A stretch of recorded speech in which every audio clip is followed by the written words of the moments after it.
Unveiling the IDF DEI Toolkit, expert insights from the advisory board members. Thank you also for the good efforts and initiatives that you've been taking forward for IDF, for different platforms and journeys that we've had in these 3 years. I wanted to start with Gautam. Gautam,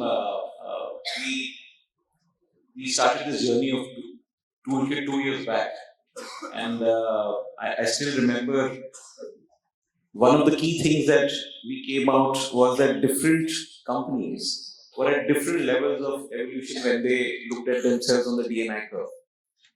Some were very advanced and some were still grappling with it. One of the questions which came to us was, what is the IDF way of doing D&I? And that was the thought where the seed of the D&I toolkit was born, saying that can we create something which puts best-in-class practices, which creates on-the-ground initiative, which is just not good management jargon, but something which is practical, which is implementable. Now, you've been leading big organizations. You've seen a lot of challenges come when it comes to implementing D&I initiatives. So, in your mind, what are the big challenges that companies face, and how do you think the D&I toolkit will help companies overcome those challenges? Yeah, thank you, Ankit. And I think, when we were starting to work on the toolkit, this was one of the main questions that came to our mind. Because as a practitioner, having worked with smaller organizations many years back, in my last organization, we had a workforce of nearly 150,000 people. I can tell you that there were 4 or 5 things that we saw consistently across organizations. One was the fact that there is resistance to change. The second is that there is a leadership mindset sometimes that does not accept DEI. They may not say it consciously, but there is an unconscious bias that seeps in. I think the third important thing is also that many times initiatives are episodic in nature and not as a program. The fourth important element is that companies don't have the data. So since they don't have the data and measurement, then it becomes very difficult to put a storyline in place. And the other point is that sometimes there is no sustainability in the organization. So a CHRO will come, he'll do some great work, and then the next person will come and then he'll say, this is not what we want to do. So I think what we wanted to do was basically build a toolkit which will help us institutionalize the process. And basically, what do we mean by institutionalizing the process? You institutionalize the process with 3 parts. One is you make sure you identify gaps. The second thing is you try and prioritize your DI initiatives along with your HR strategy. The third is basically make sure that you measure and monitor.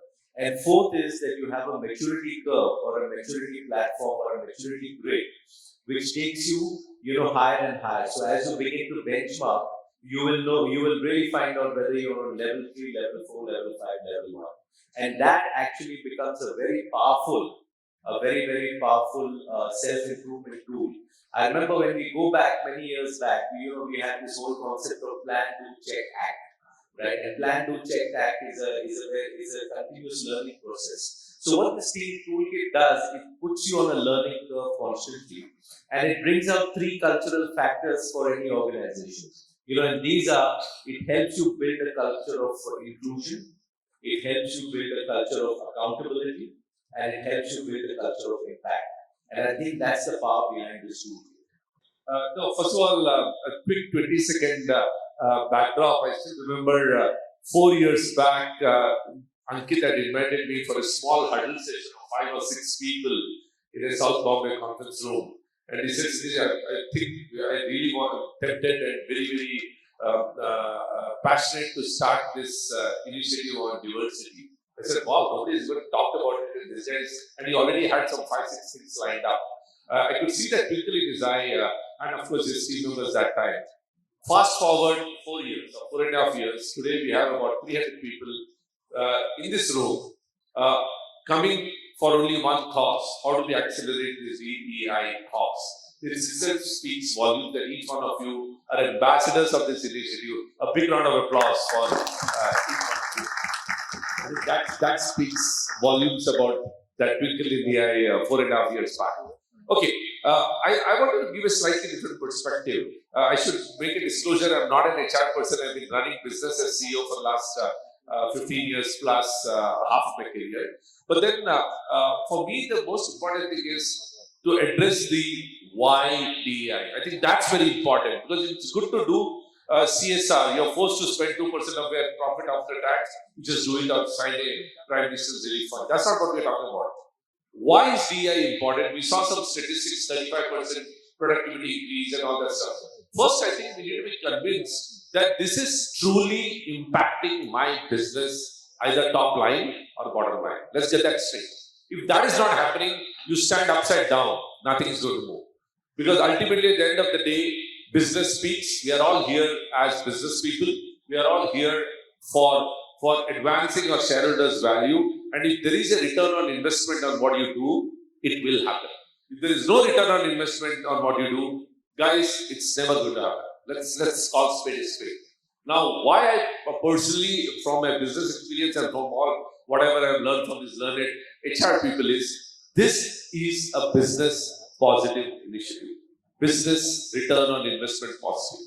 I've seen it myself when being in a fragrance and flavored company where we had recruited visually impaired people in our organization. The productivity was 3 times higher than so-called normal people. Guys, that's the ROI. Simple, straight. So as long as you have this kind of stuff, the why part of it you address, the what comes automatically, and that's what DEI toolkit talks about, which we'll talk later. But I just wanted to address that why DEI, be absolutely convinced that it brings a positive ROI, rest will flow automatically. Thank you.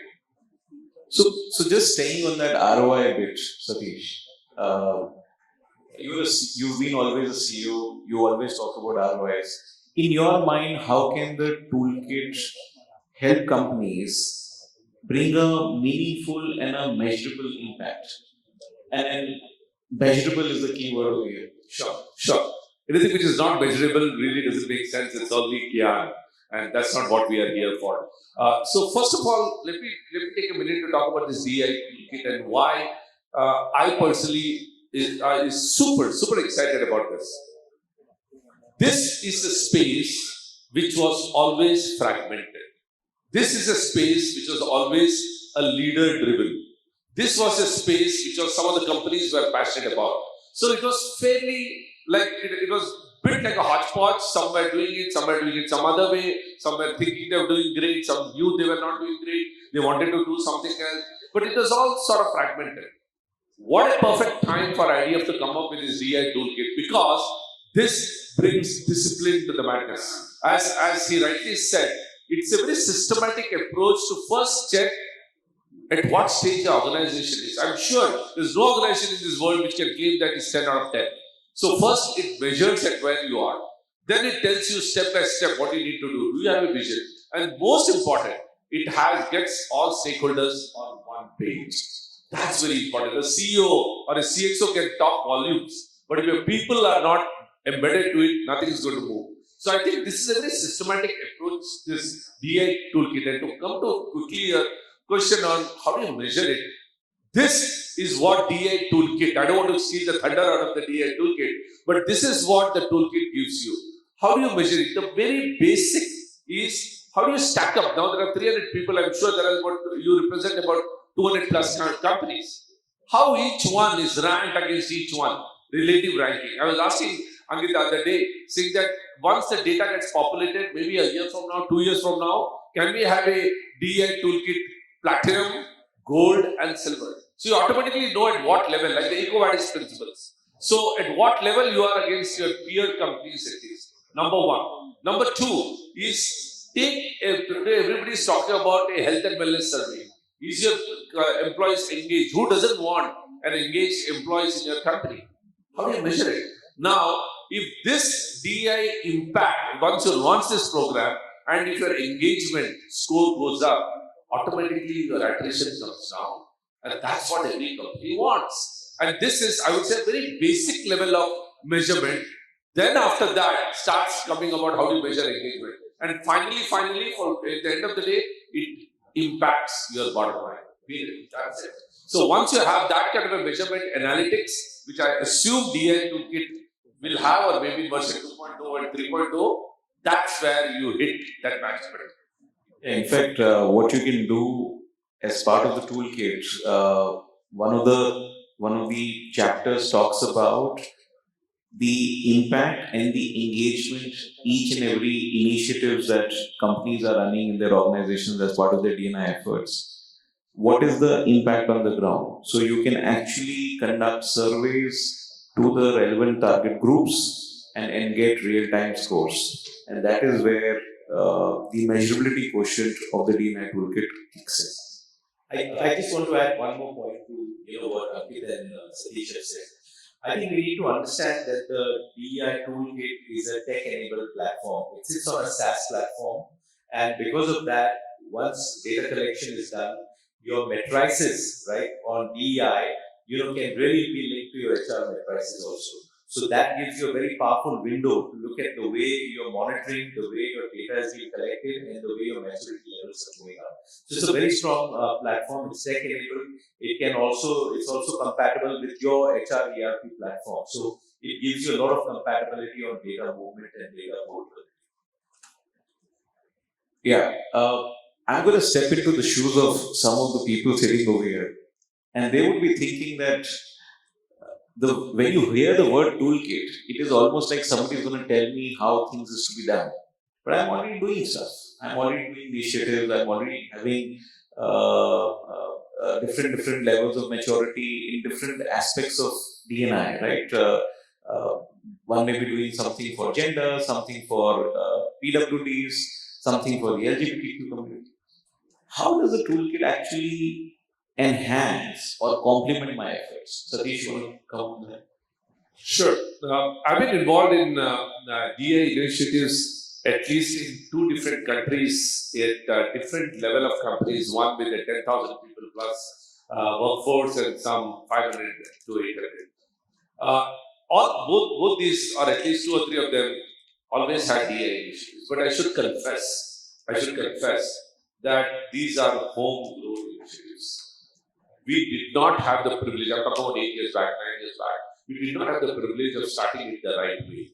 So, one thing which education has taught us is anything you do in life, like running a business, running a division, running a function, if you follow a proper process, the results are absolutely going to be great. So, this is one of the first time I've seen absolutely a discipline to the madness, or discipline to sort of running all around, saying that I want to do DI, I want to have visually impaired, I want to have gender, I want to have 30% of my workforce. These are all great ones, but they're sort of all shot in the dark. But this particular stuff, first benefit I would say from a Fortune 500 company to a small MSME or a small scale industries, it first takes you a step-by-step approach to where to start and how to proceed. I think that's your incremental delta number 1. They may be doing, they may not be doing. I don't want to comment on that. But at least it tells you, sequences your activities in a proper manner, because here is an organization which has spent 2 years before you did this. So I'm sure you have done the benchmark study of some good companies which are doing it. You have done a benchmark study of some companies which are not doing it, and what is the impact. So all these learnings has gone into the toolkit. I think that's advantage number 1. Advantage number 2, today what is that initiative which does not have a tech embedded into it? So this is a tech platform which also has a human interface, I assume, which will help you handhold.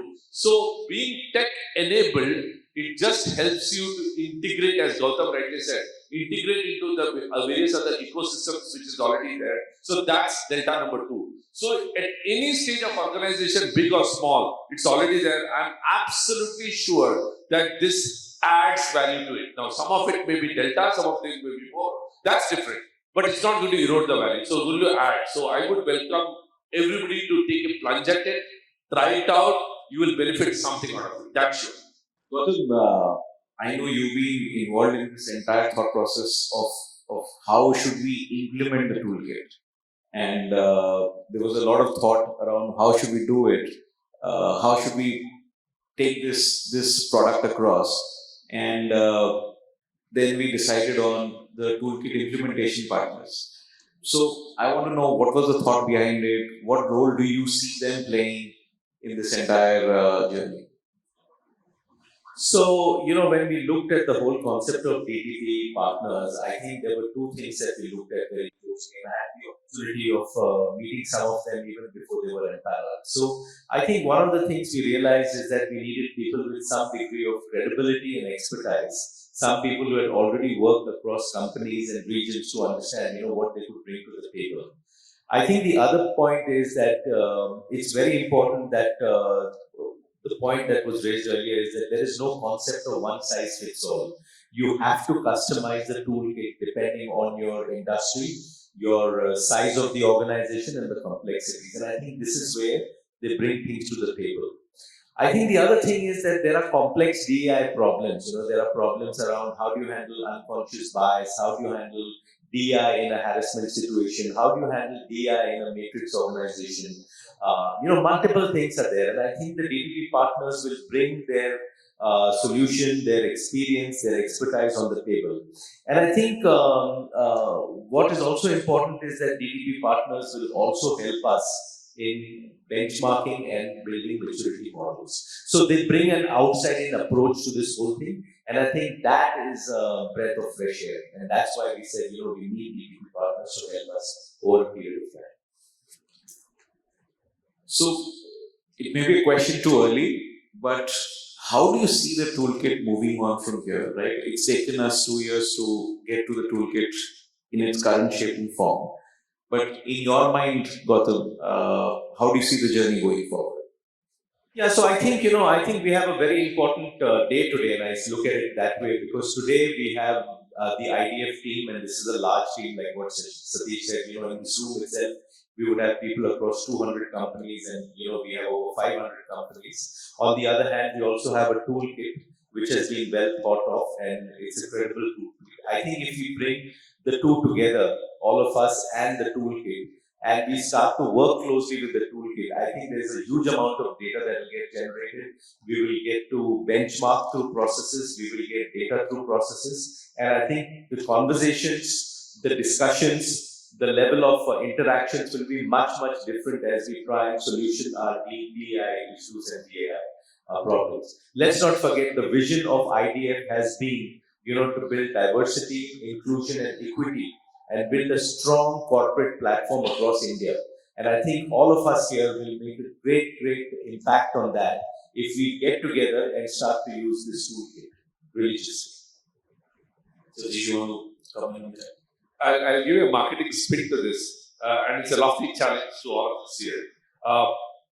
Because every big thing starts with a small idea. And I still am convinced that there are not many companies in the country or maybe in the world who have taken a plunge to do something as scientific as this. And if this is the case, I don't know, 5 years, 10 years down the line, whenever it is, hopefully we all will reconvene that time and see whether it's true or false.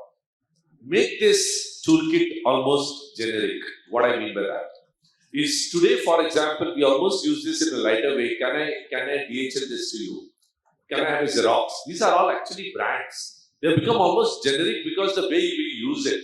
It's almost analogy to the work which you are doing. So I would say this toolkit should almost become a benchmark in the industry on how strong your organization is in DEI. For example, like best place to work. That's almost become like a standard Denmark. Do you have the best place to work certification? Or EcoVadis in sustainability.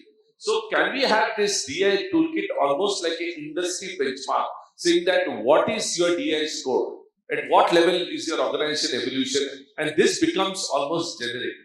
The day we do that, I think we have achieved the milestone. Because I don't think there's any organization which is even ventured into it. So let's take this really quickly, go deep, go wide, and make it an industry benchmark. 2 years, 5 years, I don't know, but it's just a challenge to everybody. And if I was to summarize it in one sentence, I would really say that the toolkit is a bridge between DEI initiatives and business impact. That's the way I do it. When we started IDF, it took us almost 6 months to finalize the IDF charter. An IDF charter was essentially a set of guiding principles that we said each and every member organizations have to follow. When we went deeper into the journey, and when this whole question of what is the IDF way of doing D&I came up, we said the just having the charter is not good enough. I think you need a more structured, step-by-step approach and framework to help companies actually realize and live that charter on a day-to-day basis. It's been, I must say, endless number of hours have gone in terms of brainstorming about it. We've engaged best-in-class experts, D&I specialists, government agencies, advisory board members chipped in with a lot of their time, council chairs, and also some member organizations who are fairly advanced in their D&I journeys. Everybody chipped in to contribute and make the toolkit what it is. So, before I leave the questions to the audience, and I'm sure they would have a lot of questions in mind. Last question to both of you gentlemen. We had a vision and mission for IDF. Where do you see the toolkit, in that vision and mission? Where does it take us? I think it completely fits with the vision and mission, because like I said, the idea of vision and mission was actually to build a strong corporate platform in India which focused on diversity, equity and inclusion. So I think it fits very well. I think what is important is that we move from anecdotal, episodic to more process driven. I think we need to understand that today what IDF brings to the table is that here's a toolkit that does not necessarily for large organizations, for small, medium and large organizations. It cuts across verticals, it cuts across sectors. And I think we have a critical mass of, of companies which are very progressive, very mature companies, which are wanting to participate, wanting to get data. And I think we will make a big difference to not just to our corporates, but also to the vision of making a difference to this country. So I think that is where I see the whole toolkit fit into the vision and mission of IDF. Satish, where do you see this and what are your expectations from toolkit in the first? Sure, I completely resonate with what Gautam just said. That first of all, it fits like a sweet spot to the overall idea of vision and mission. But what I feel this adds to the vision is it actually brings a quantitative element to the qualitative objectives. So I think that's something great. Second, when we made this vision statement, this was 4, 5, 6 years back. Today we are living in a technology space. I'm glad that this is the first, I assume this is the first tangible product which has technology as the base. It's a technology product with a human interface.